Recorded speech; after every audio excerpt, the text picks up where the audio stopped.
こんばんは、新パイロットきよきよです。今回はゲーム業界に衝撃を与えたあのニュース、マイクロソフトフライトシミュレーター2024のプレイステーション5版がついに発表された件についてご紹介していきたいと思います。フライトシムって聞くと、パソコンでジョイスティックとかなんかすごい専用のコントローラーでやるイメージがありますよね。それがまさかの PS5 で出ちゃうんです。また、この発表の裏側には、マイクロソフトの意外な戦略が隠されていたりします。今回は、この PS5 版がゲーマーにとって良いゲームになるのか、それとも違った反応になっちゃうのか、がっつり分析していきます。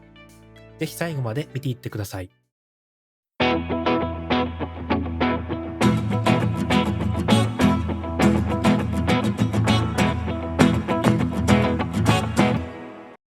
まず PS5 版の何がすごいのか、3つのポイントに絞ってご紹介していきます。その1、デュアルセンスコントローラーとの融合。開発チームのアソボは PS5 と PS5 Pro のパワーを最大限に引き出したと言っています。特に注目なのが PS5 のデュアルセンスコントローラーとの連携です。アダプティブトリガーがエンジンの推力や路面の抵抗をリアルに再現したり、航空管制からの更新がコントローラーのイヤホンジャックから聞こえるようにするとも考えているようで、実現すればまるでコックピットにいるみたいになるかもしれません。これまでフライトシムは Xbox、パソコンの2つのプラットフォームにしか対応していませんでしたが、ここに5000万台を超える PS5 ユーザーに広がる可能性を秘めています。その2、2026年に PSVR2 対応が決定。なんと2026年に PSVR2 に無料のアップデートで対応することが発表されました。VR でコックピットに座って広大な空を飛び回る、想像しただけでも鳥肌ものですよね。パソコン版の VR は設定が大変だったりしますが、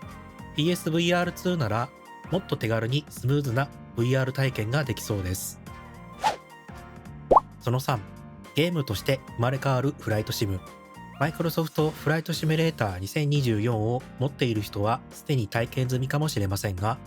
PS5 版にもキャリアシステムが導入されます。これは消防や救助、空中建設といったミッションを体験しながら、パイロットとしてのキャリアを積むことができ、より幅広い層のプレイヤーが楽しめるようになります。これが対応しているということは、特にハード感でこのモードが使えないといったことはなさそうです。ちなみに PS5 版で用意されるエディションは、スタンダード、デラックス、プレミアムデラックス、アビエイターのこれまで販売されていた内容と同じです。ところで皆さん、素朴な疑問が湧きませんか？なんで Xbox の看板だったタイトルがライバルであるプレイステーションで出るの？と、これにはプロジェクトラティテュードと呼ばれるマイクロソフトの壮大な戦略が関係しているんです。簡単に言っちゃうと、マイクロソフトはもうハードウェアの販売競争ではなく、コンテンツでお金を生み出すビジネスモデルに舵を切ったんです。まあ、ハードを振るより、ライバル機でゲームを売った方がはるかに儲かるという判断ですね。実はすでに、フルツァホライズン5、グラウンデッドなど、Xbox のゲームが PS5 で大成功を収めています。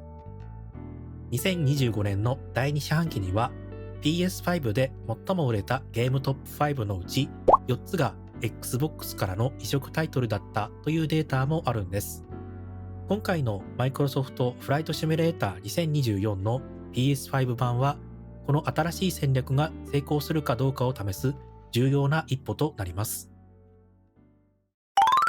この発表、実は手放しで喜ばれているわけではありません。特に既存のパソコンと Xbox のプレイヤーからはちょっと複雑な反応が出ています。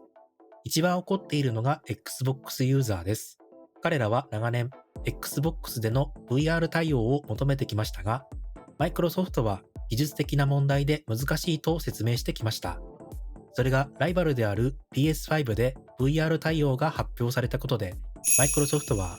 Xbox ユーザーを軽視しているんじゃないかと不信感が募っています。フライトシムの古参プレイヤーが心配しているのがゲーム化です。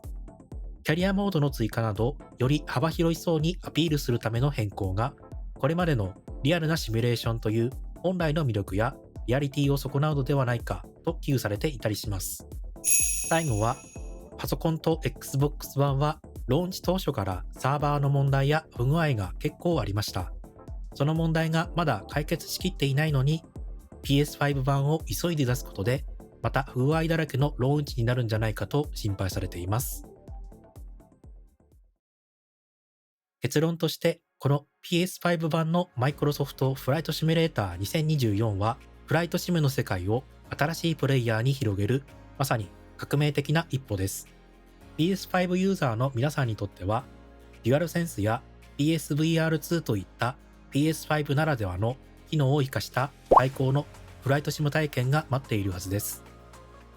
ただ、既存のパソコンや Xbox ユーザーにとっては、開発リソースの分散やゲームの方向性、そして VR サポートの件など、もやもやする部分があるのも事実です。マイクロソフトや ASOBO は、この両者の期待に応え、すべてのプレイヤーを満足させられるかが今後の大きな鍵になりそうです。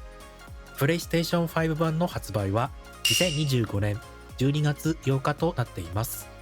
デラックス、プレミアムデラックス、またはアビエイターエディションを予約購入したユーザーには12月3日から5日間の早期アクセスを、すべての予約購入者には特典としてノースロップ T38 タロン機体が提供される特典もあるみたいなので、気になる方はぜひチェックしてみてください。また同じ時期にブームスーパーソニック社の実証機体である民間用超音速ジェット機 XB1 が提供されます。ちなみに SIM アップデートやワールドアップデートなどのアップデートが PlayStation 5でも提供されるかですが、これはしっかりと更新が入るようなので、機能のアップデートは期待できそうです。